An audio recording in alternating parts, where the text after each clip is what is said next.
بالله من الشيطان الرجيم. بسم الله الرحمن الرحيم. تلك الرسل فضلنا بعضهم على بعض منهم من كلم الله ورفع بعضهم درجات وآتينا عيسى ابن مريم البينات وأيدناه بروح القدس ولو شاء الله ما اقتتل الذين من بعدهم من بعد ما جاءتهم البينات ولكن اختلفوا فمنهم من آمن ومنهم من كفر ولو شاء الله ما اقتتلوا ولكن الله يفعل ما يريد. يا أيها الذين آمنوا أنفقوا مما رزقناكم من قبل أن يأتي يوم لا بيع فيه ولا خلة ولا شفاعة والكافرون هم الظالمون. الله لا إله إلا هو الحي القيوم لا تأخذه سنة ولا نوم له ما في السماوات وما في الأرض من ذا الذي يشفع عنده إلا بإذنه يعلم ما بين أيديهم وما خلفهم ولا يحيطون بشيء من علمه إلا بما شاء وسع كرسيه السماوات والأرض ولا يؤوده حفظهما وهو العلي العظيم. لا إكراه في الدين قد تبين الرشد من الغي فمن يكفر بالطاغوت ويؤمن بالله فقد استمسك بالعروة الوثقى لا انفصام لها والله سميع عليم.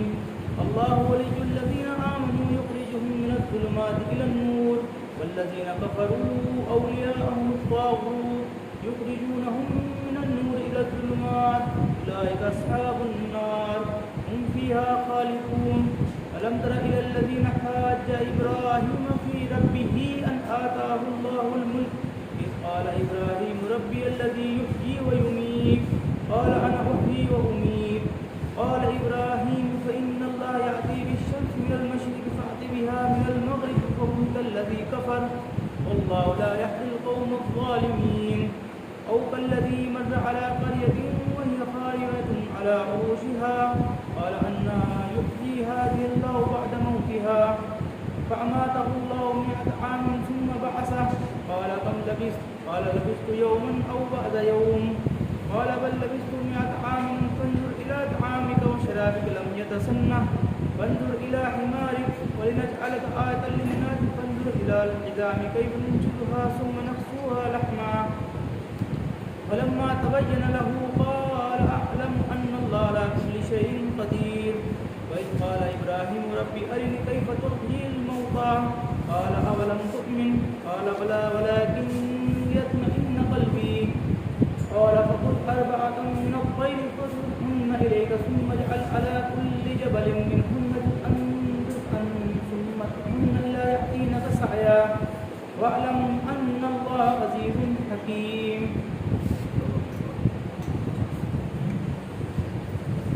السلام علیکم ورحمۃ اللہ وبرکاتہ. درس قرآن کے آج آپ نے سورہ بقرہ کی آیات 254 سے 260 تک تلاوت سماعت فرمائی. یہ تیسرا پارہ شروع ہو چکا تھا پچھلے ہفتے.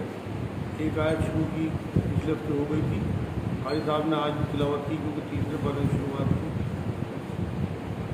ترجمہ اور تفسیر 254 سے لے کے 260 تک آپ کے سامنے پہنچے.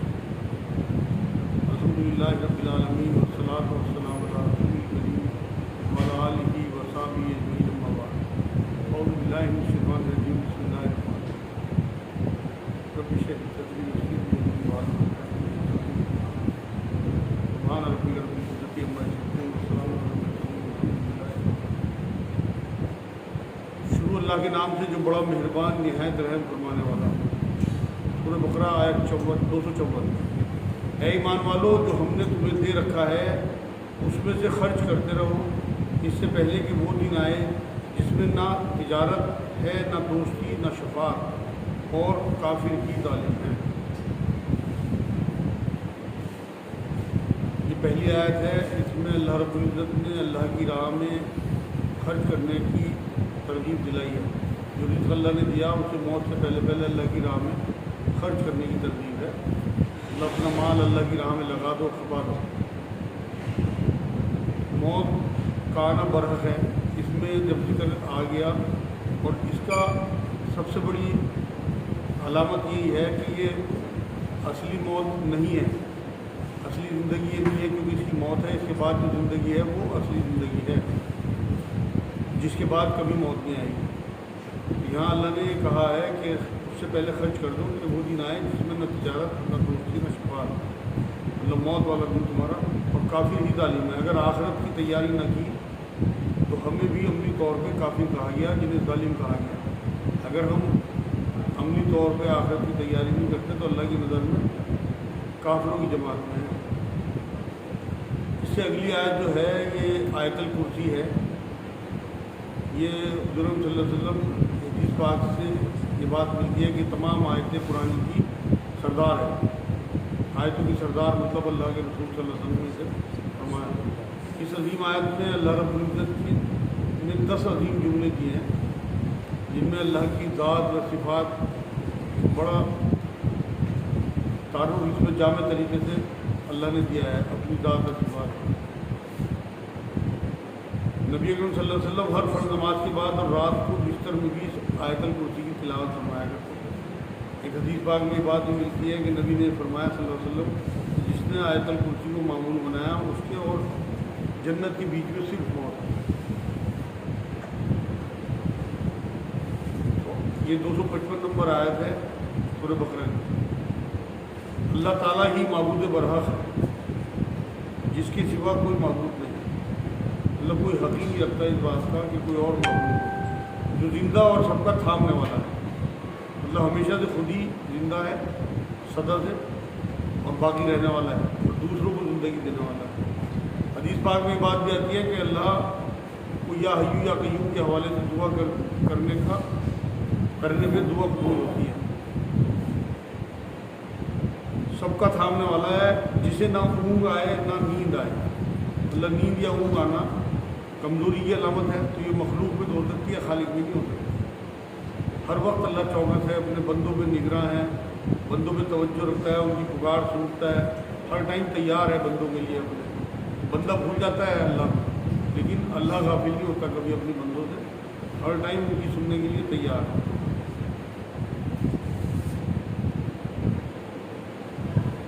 نہ اونگ آتی ہے نہ نیند، اس کی ملکیت میں زمین اور آسمانوں کی تمام چیزیں ہیں، مطلب ہمارے پاس جو بھی چیزیں ہیں دنیا میں وہ امانت ہے اللہ کی، وقت کی، حقیقی مالک اللہ ہی ہے۔ کون ہے جو اس کی اجازت کے بغیر اس کے سامنے شفاعت کر سکے؟ ایک تو اس میں خوشخبری ہے کہ شفاعت ہوگی لیکن اللہ کی اجازت سے ہوگی، اللہ کے اذن سے ہوگی، یہ تو خوشخبری ہے۔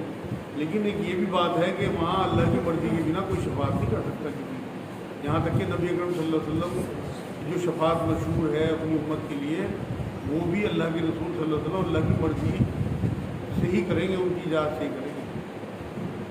اور یہ ممکن نہیں ہے کہ اللہ کے رسول صلی اللہ علیہ وسلم جو اللہ کے نمائندے ہیں وہ زانیوں کی، شرابیوں کی، کافروں کی، مشرکوں کی شفاعت کریں۔ ہلکے پھلکے گناہ تو معاف ہو جائیں گے آپ کے، لیکن اگر آپ نے توبہ نہ کی آپ کے بڑے گناہ معاف نہیں ہوں گے، اور وہاں نہ کوئی سفارش کام آئے گی نہ شفاعت کام آئے گی۔ کون ہے جو اس کی اجازت کے بغیر اس کے سامنے شفاعت کر سکے؟ اس میں ایک اور بھی نقطہ یہ نکلتا ہے کہ یہاں تو ہم کسی ایس پی یا ایم پی کے سامنے یہ بات کہہ دیتے ہیں کہ جی آپ نہیں جانتے ہیں، میں جانتا ہوں، میری سفارش ہے کہ ان کا کام کر دیں، ٹھیک آدمی ہے۔ وہاں کون کہہ سکتا ہے اللہ کے آگے کہ میں جانتا ہوں آپ نہیں جانتے؟ تو اس لیے وہاں سفارش کسی کی چلے گی نہیں، کسی بھی۔ تو اپنے دماغوں سے بوجھ بالکل اتار دیں۔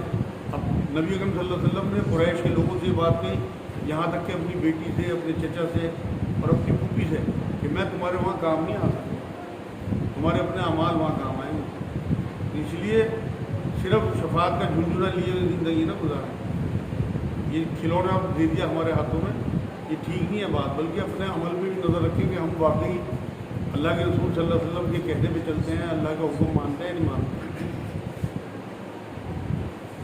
وہ جانتا ہے جو ان کے سامنے ہے اور جو ان کے پیچھے ہے، اور وہ اس کے علم میں ہے، علم سے کسی چیز کا احاطہ نہیں کر سکتے، مطلب مگر جتنا وہ چاہے، مطلب جو ہم کر چکے یا جو ہم کر رہے یا جو ہم آگے کریں گے، سب علم اللہ کو ہے،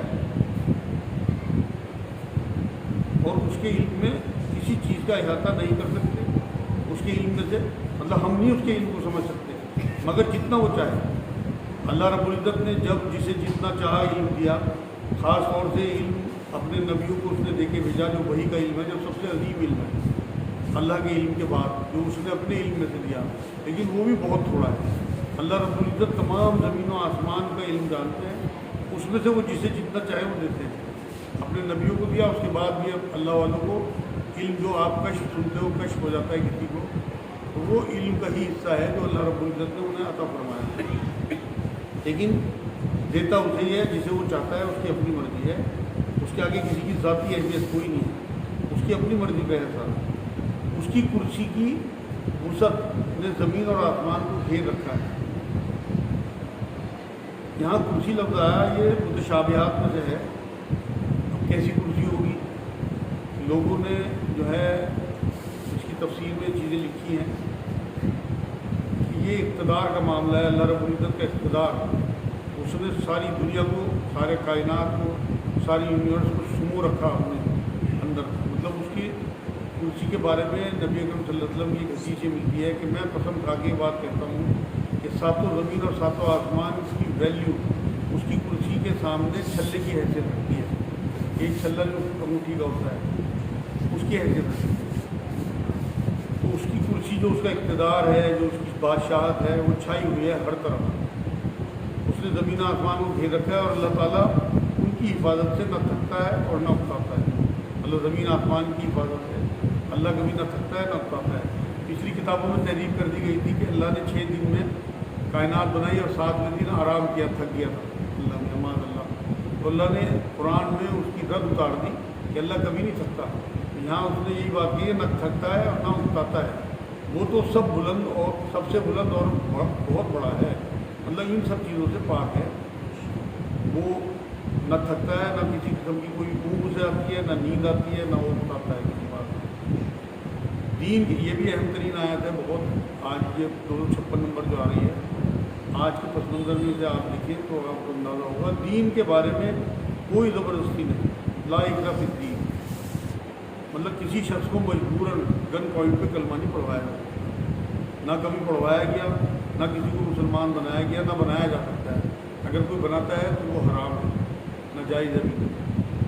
ایسے مسلکوں کا معاملہ ہے، زبردستی کسی کو کسی مسلک میں نہیں لے جایا جا سکتا، یا اگر کوئی کسی مسلک کو نہ مانے یا سب کو مانے تو اس پہ بھی زور زبردستی نہیں کی جا سکتی۔ ہدایت دلالت سے روشن ہو چکی ہے۔ یہاں یہ بات اور وضاحت کر دوں میں، دین کے بارے میں کوئی زبردستی نہیں ہے، لیکن دین میں آنے کے بعد آپ سے شریعت فالو کرائی جائے گی۔ اگر اسلامی مملکت ہے تو دین میں آنے کے بعد اس کے احکامات پہ آپ سے عمل کرائے جائیں گے زبردستی، اگر اسلامی شریعت ہے۔ اسے آپ اس طرح سے سمجھیں جیسے حضرت عمر اپنے غلام کو دین کی دعوت دیتے رہتے تھے، وہ قبول نہیں کرتا تھا تو کہتے تھے تیری مرضی۔ اس بات کو آپ اس طرح سمجھیں لا اکراہ فی الدین کو، کہ دین میں کوئی زبردستی نہیں ہے۔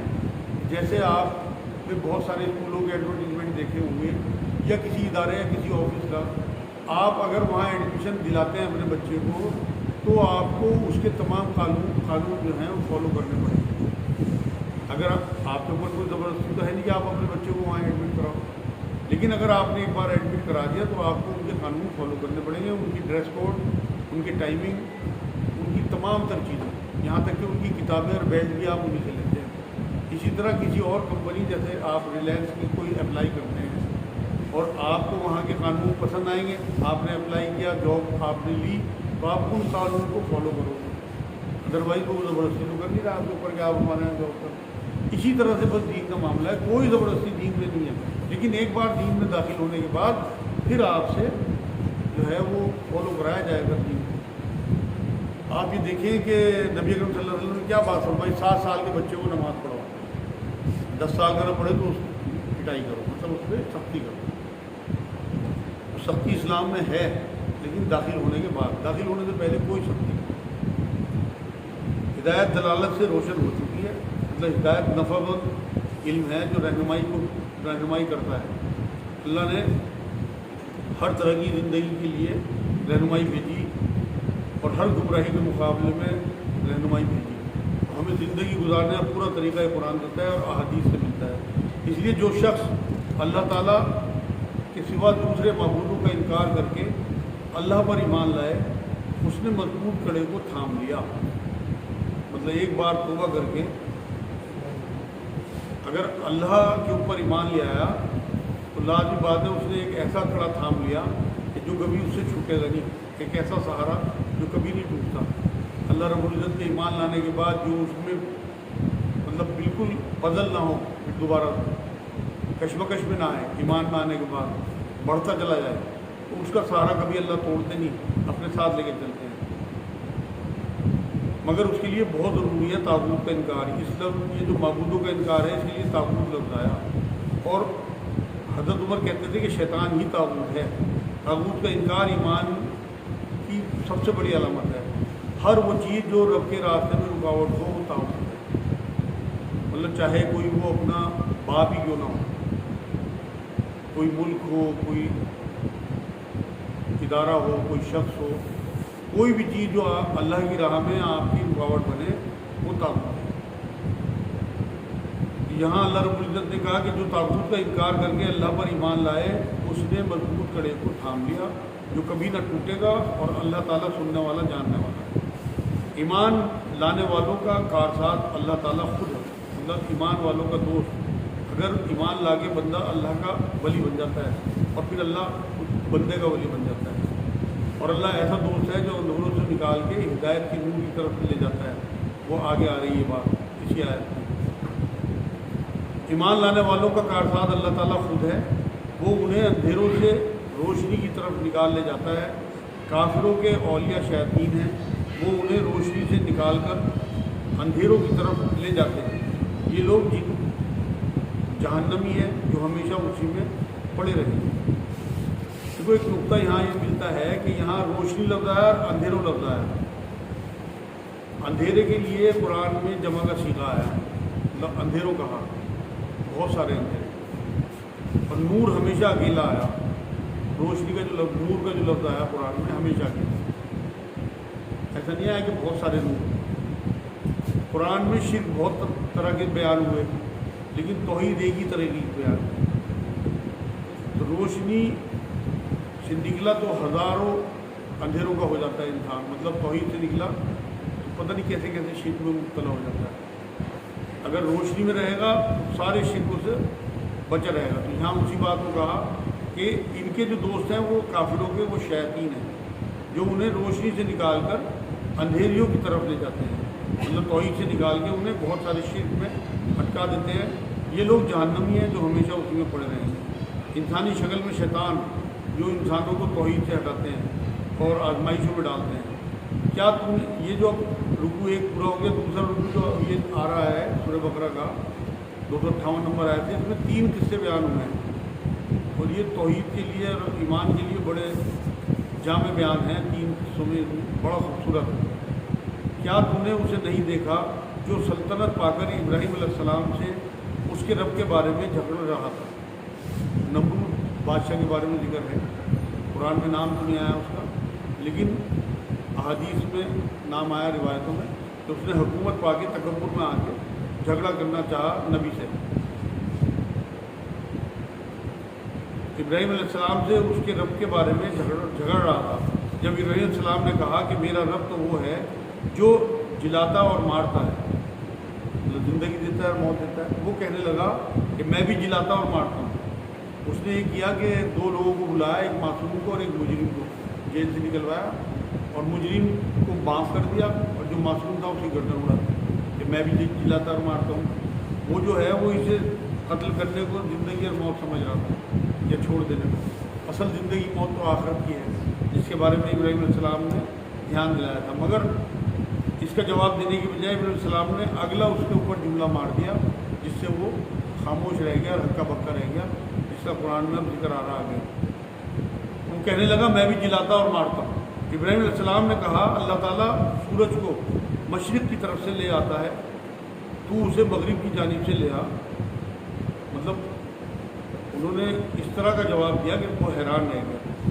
اب تو وہ کافر بھوچکا رہ گیا، اور اللہ تعالیٰ ظالم کو ہدایت نہیں دیتا۔ مطلب عجیب و غریب حکمت سے انہوں نے کام لیا اور اس طرح کی بات کہی کہ اگر یہ دعویٰ کرے کہ میں لا سکتا ہوں تو سب دیکھیں گے اس کا جھوٹ لا سکتا نہیں تھا. اس کا تو منہ سے زبان ہی بند ہو گئی, اس کی خاموش ہو گیا, لاجواب ہو گیا, اس کے منہ سے کچھ نہیں نکلا, حیران رہ گیا. اس کے بعد اگلی آیت میں فرمایا یا اس شخص کے مانند کہ جس کا گزر اس بستی پر ہوا جو چھت کے بل اوندے پڑی ہوئی تھی. یہ دوسرا واقعہ ہے جو عزیر علیہ السلام کے بارے میں کہا جاتا ہے. قرآن میں ان کا نام نہیں آیا, لیکن کچھ لوگ کہتے ہیں یہ یروشلم کی کوئی بستی تھی جسے اللہ نے الٹ دیا تھا گناہوں کی وجہ سے.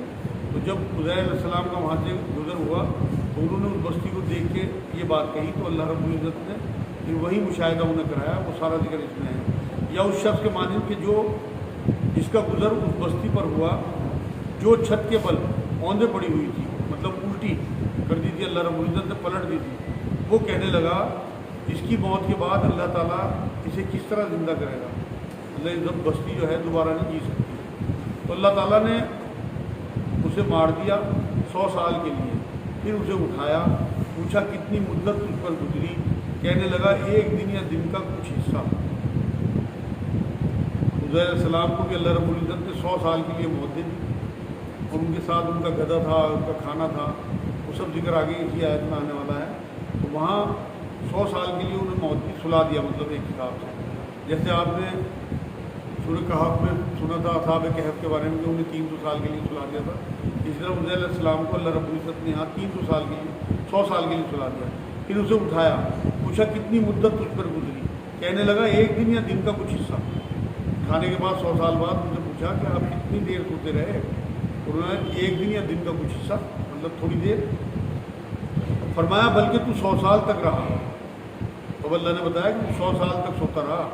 پھر اب تو اپنے کھانے پینے کو دیکھ کہ بالکل خراب نہیں ہوا, مطلب ان کے ساتھ جو جوس پھل کھانا وغیرہ تھا وہ بالکل نہیں سڑا 100 سال میں.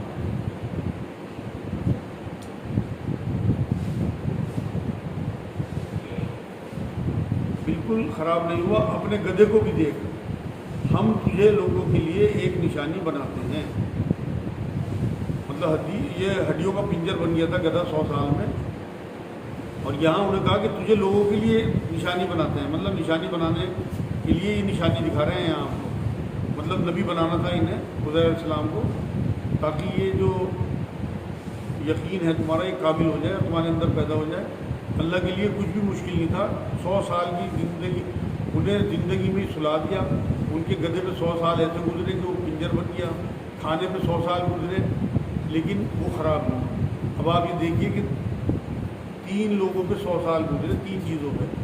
ایک بالکل پنجیر ہو گیا, بالکل ہڈیوں کا ڈھانچہ گدھا, کھانا خراب نہیں ہوا, اور یہ 100 سال کو ایک دن سمجھ رہے, جو یہ سمجھ رہے چند گھڑی میرے اوپر گزری. تو اللہ رب العزت چاہے تو لمحوں کو روک دے, لمحوں کو لمبا کر دے, اور چاہے تو بالکل جیسے معراج کی رات میں نبی اکرم صلی اللہ علیہ وسلم کے بارے میں آتا ہے کہ جب نکل کے گئے تو کنڈی ہل رہی تھی, آئے تو کنڈی ہل رہی تھی, جبکہ پوری کائنات کی انہیں سیر کرا دی. تو اللہ جو چاہے ٹائم کو جب مرضی روک دے. تو یہاں اللہ رب العزت نے آگے فرمایا نشانی بناتے ہیں, دیکھ کہ ہم ہڈیوں کو کس طرح اٹھاتے ہیں. مطلب 100 سال میں گدھے کا پنجر تھا, پھر ان پر گوشت چڑھاتے ہیں. اس گدھے کو زندہ کیا, اس کی ہڈیوں پہ گوشت چڑھایا. جب یہ سب ظاہر ہو چکا تو کہنے لگا میں جانتا ہوں کہ اللہ تعالیٰ ہر چیز پر قادر ہے. یہ ساری چیزیں دیکھ کے کہ پہلے ہڈیاں جڑی, پھر گوشت چڑھا, پھر کھال, پھر جان آئی, تو جب اجڑی بستی کو اللہ دوبارہ بسا سکتا ہے تو مجھے یقین ہو گیا کہ اللہ ہر چیز پر قادر ہے. مطلب وہ مردے میں جان ڈال سکتا ہے. اور جب ابراہیم علیہ السلام نے کہا کہ اے میرے پروردگار مجھے دکھا تو مردوں کو کس طرح زندہ کرے گا. یہ تیسرا واقعہ دوبارہ ابراہیم علیہ السلام کا آیا.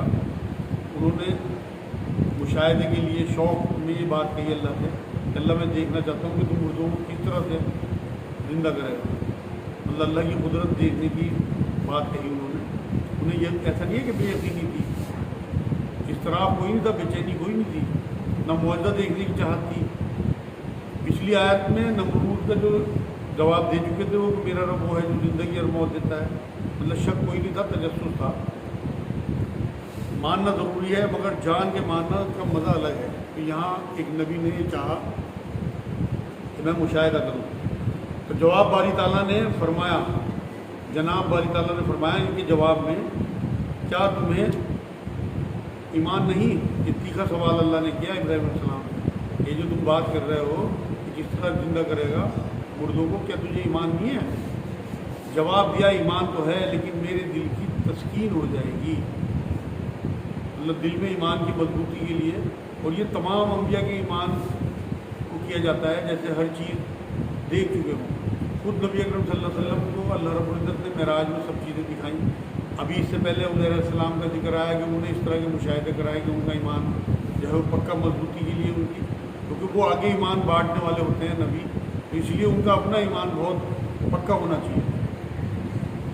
یبی جو نبی کا مطالبہ ہوتا ہے وہ یقین کے ساتھ ہوتا ہے, اور اگر کوئی کافر مطالبہ کرے جیسے نبی اکرم صلی اللہ علیہ وسلم سے کافر مطالبہ کرتے تھے موجودوں کا, وہ نیچے دکھانے کے لیے, ہرانے کے لیے کرتے تھے, وہ کفر میں آگے بڑھنے کے لیے کرتے تھے. اور یہاں جو مطالبہ ہے یہ نبی اکرم صلی اللہ علیہ وسلم ہوں یا ابراہیم علیہ السلام ہو یا کوئی بھی نبی ہو, اگر کوئی مطالبہ اللہ سے اپنے یقین میں بڑھوتری کے لیے کرتا ہے تو ایمان کے ساتھ کرتا ہے. اور جتنے بھی کافر ہیں انہوں نے جتنے مطالبے کیے انہوں نے اپنے کفر کے ساتھ مطالبے کیے. بہت بڑا فرق ہے دونوں کے مطالبے میں. فرمایا 4 پرندے لو, ان کے ٹکڑے کر ڈالو, پھر ہر پہاڑ پر ان کا ایک ایک ٹکڑا رکھ دو, پھر انہیں پکارو, تمہارے پاس دوڑتے ہوئے آ جائیں گے. اور جان رکھو کہ اللہ تعالیٰ غالب ہے, حکمت والا ہے. اللہ نے یہ حکمت سمجھائی. 4 پرندے لے لو اور انہیں اپنے سے معلوم کر لو, جنہیں تم پہچان سکو کہ میں نے یہ پرندے کاٹے. پھر ان کے ٹکڑے کرو, انہیں مکس کرو, اور کسی پہاڑ پہ ان کا سر رکھ دو, کسی پہاڑ پہ ٹانگ رکھ دو, کسی پہاڑ پہ پر رکھ دو, اور پھر انہیں اپنی طرف بلاؤ, اللہ کا نام لے, وہ تمہاری طرف دوڑتے ہوئے جائیں. یہاں اللہ رب العزت نے اپنی حکمت دکھائی کہ میں مردوں میں اس طرح سے جان ڈالوں گا, یہ بات سمجھائی انہیں یہاں پہ. تو انہوں نے پھر ایسا ہی کیا, اور وہ ایسا ہی ہوا بھی. حدیثوں سے یہ بات ثابت ہے کہ ابراہیم علیہ السلام نے 4 پرندے لیے, ان کے ٹکڑے کیے, پہاڑوں پہ رکھے, اور جب انہیں پکارا تو وہ اڑتے ہوئے ان کے پاس آ گئے, کیونکہ ان سے معلوم سے پہلے. یہ آج الحمد للہ 260 نمبر آیا تھا قرآن کی آیتیں شروع. یہ آخری آیتیں چل رہی سورۃ بقرہ کی, بہت اہم ترین آیتیں ہیں. اگر آپ لوگ انہیں گھر جا کے دہرائیں گے تو انشاءاللہ آپ کو بہت فائدہ ہوگا.